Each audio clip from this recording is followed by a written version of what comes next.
My name is Paul Tafari and I studied Bachelor of Exercise Science at ACU National with honours. I work with the Victorian Institute of Sport.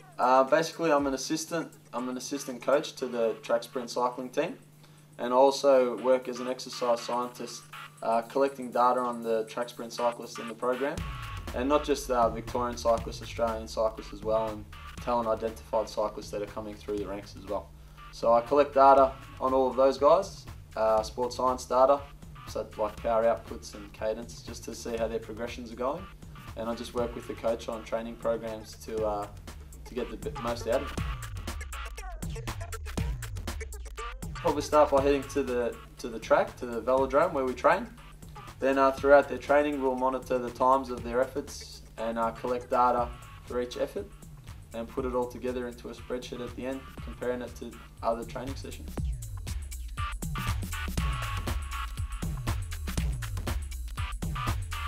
ACU National is affiliated with some organisations, some large organisations involved in high performance sport. It's given me the opportunity to work with these organisations and to get a foot in the door, which normally I wouldn't have had the chance to do. So at the moment with the Victorian Institute of Sport, I've got a foot in the door there. I did about a year of unpaid work, but now I'm starting to get paid and doing what I want to do.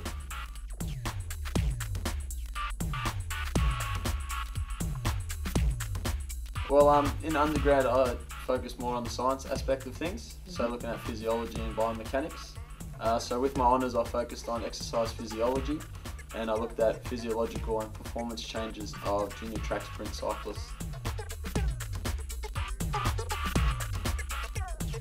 Throughout my undergrad, because the class sizes are pretty small and the university is quite small as well, get along pretty well with the teachers, which makes it a lot easier as well. Like a lot of the lecturers aren't that much older than us, so you can form a good relationship with them as well. I'd like to work with the national team obviously, if not in track sprint cycling, maybe some form of cycling. I've always wanted to travel and work at the same time, so I think with cycling I have a good opportunity to do that. It's very heavily based overseas in Europe and in the States as well. So if I can get to work with the track sprint cycling team, then I've got the opportunity to travel to World Cups and Olympic Games and collect information from all those events. Or if I get to work with the road cycling team, then I just travel the world, I guess, which is something I've always wanted to do.